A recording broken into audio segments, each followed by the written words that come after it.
Together, growing in faith, changing communities. Badunyiswe uJesu Kristo. Sembazami namhlanje ngifisa ukuba sifunde sibheke kancane incwadi uApostle Paulos sayibhalela umntanakhe uTimotheyu, incwadi lena yesibili, 2 Timothy chapter 4 from verse 6 kuze kube verse 18. Kodwa mhlawumbe bengifisa ukufocus nje kancane verse 6 kuze kube verse 7.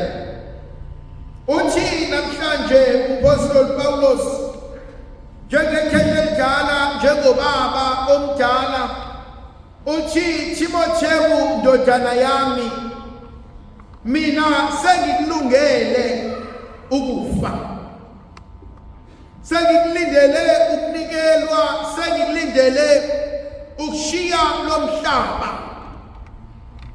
Uthi nesikhathi sokubuka kwami sesondele.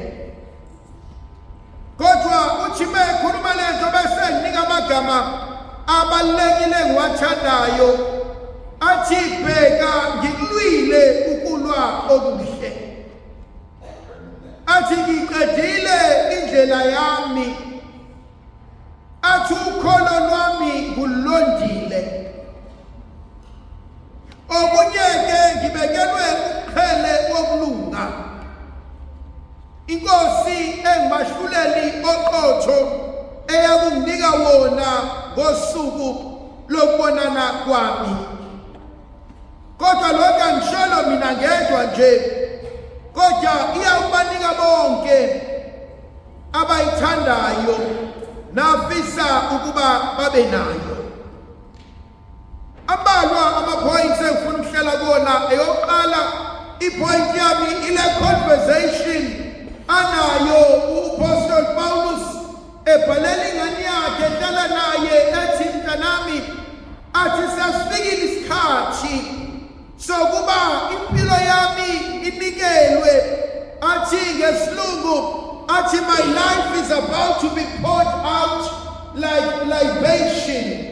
Athi impilo yami seyizawuchithwa, kodwa impilo yami mayibe ukuphila kwabaphilayo, mayibe yithemba kwabaxakekile, mayibe induduzo kwabalusizi. Ngibuka le nkonzo yokubhekana nokufa ngethemba, ngibuka le nkonzo yokubhekana nokuphela kwendaba nethemba, ngibuka le nkonzo yokubheka usuku lokuhlwithwa kwami ngethemba. Athi I'm now ready. Athi mntanami sengikwenze konke. Athi mntanami inhliziyo yami inokuthula. Athi uphefumulo wami athi unokuthula. Athi kona konke I'm at peace with myself. Yona nkonzo efisa ukuhlala kuyona kancane, ukuthi Nkosi makwenzeka ungisusa, makwenzeka ungibiza, makwenzeka ngihlwithwa, bengicela Nkosi ukuthi ngingawi. Ayikho ebuhlungu nje ukuthi muya umuntu eseshona umfikelwa. Ayikho ebuhlungu nje ukubona umuntu eseshona umuzwe ekhala ethi ningishayelani. Ayikho ebuhlungu nje ukubona umuntu eseshona uthi ukhuluma naye axoxele ukuthi bayamxosha, uthi ukhuluma naye axoxele ukuthi bamvalele iminyango, uthi ukhuluma naye axoxele ukuthi bamthela ngamanzi bathi akangezi lapho okugcolile. Funa lo mkhuleko wabaRoma engisabayo, thi ngiyazi ukuthi ngiyakufa. Ezithando zami engisabayo, ngazi umuntu uyakufa exceed state ngokwengqondo. Yabona khona into ebuhlungu yokufa, uthola ukuthi lo muntu siyayitholisa. Thola ukuthi lo muntu osefa sephanjanelwa ingqondo. Thola lo muntu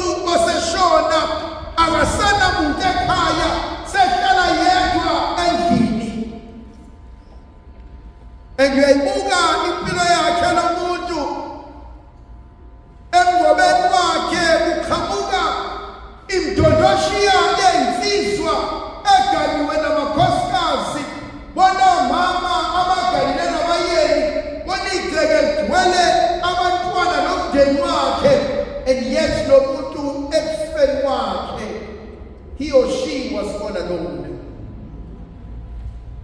Ayikho ebuhlungu ezithandwa zami ukubona umndeni yongcwaba umuntu uthi uhleli nomndeni nilungiselela umngcwabo ubezwe besho kahle ukuthi asimngcwabe lo ahambe vele usehluphile.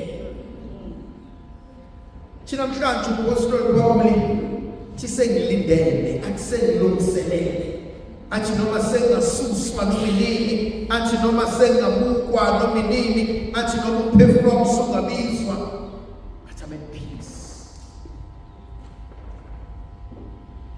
Phuzu lami lesibili elingithitayo uthi umpostoli bekhuluma athi ngikulwile ukulwa okuhle,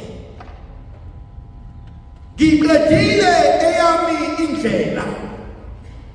Uma ngibuka lensizwa kunezinto ezivukayo enhlizweni yami, ngiyabonga uNkulunkulu, ngiyabongela futhi uPostoli Paulos ukuthi ekudidekeni kwakhe konke, ekubhayiseni kwakhe konke, ekubulaleni kwakhe konke, ngelinye ilanga wahlangana neNkosi uJesu. Wazana neNkosi uJesu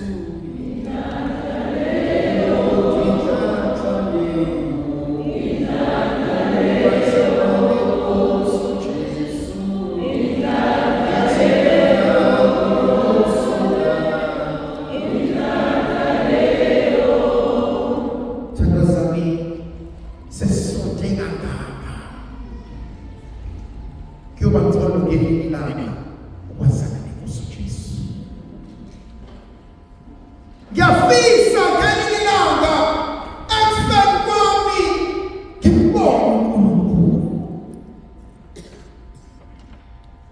Ngiyafisa ngelinye ilanga sesishumayele kangaka, sesizinikele okuningi kangaka, sesiyigqabele okuningi kangaka, sesizame kangaka, angifisi ngelinye ilanga athi uMntaka Mariya angikwazi.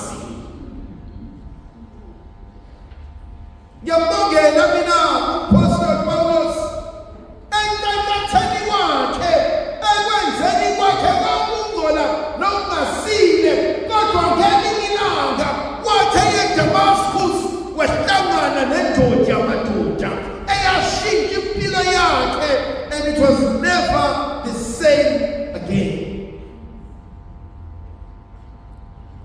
Ngiyafisa ngelinye ilanga thina zabeni umbone uNkulunkulu. Ngiyafisa ngelinye ilanga ekushoneni kwenu izulu lijabule malibona. Ngiyafisa ngelinye ilanga simkhethe uJesu njengenkosi nomsindisi. Ngiyafisa ngelinye ilanga uNkulunkulu asinikeze inkonzo yokusahlukanisela yena. Ngiyafisa ngelinye ilanga uNkulunkulu asuse enkonzweni yokusonta sibe senkonzweni yokwazana naye, asuse enkonzweni yokujwayela sibe senkonzweni yokuhawukelwa izulu. Ngiyafisa ngelinye ilanga singene enkonzweni la umuntu azothi khona ngokwami nangobuntu bami nangokwenyama yami bengifisa ukuthi, kodwa ngoba ngisaba uNkulunkulu angisakwazi ukwenza. Ngifisa leyo nkonzo ngelinye ilanga uthi uPostoli Paul ibheka sengikulwile ukulwa okuhle, khona izwi lithitayo athi sengiqedile indlela yami, athi khona konke, athi ukholo lwami ngigcinile. Thandwa zami, ukukhuleko kwami ukuthi asize uNkulunkulu singadideki endleleni, asize uNkulunkulu singaphambaniseki endleleni, kodwa ngaphezu kwakho konke bengimcela uNkulunkulu ukuba azasivikele singaduki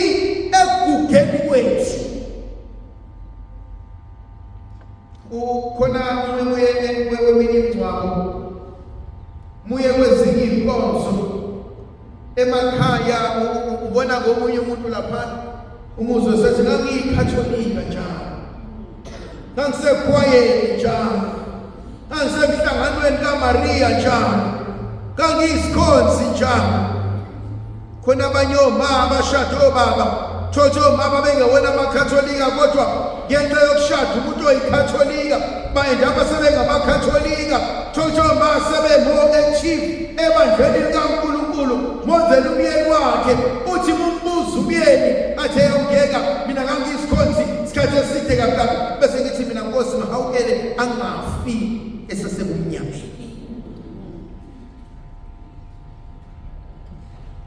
Ngangithusa uNkulunkulu mekhumbula uHezekiya chapter 3 no chapter 18 athi oke wahamba kahle phambi kokusimama kodwa kuthe kupheleni kwensuku zakhe bese yadideka ebese engishiya athi akusoze ngakhumbula okuhlaka kwenza.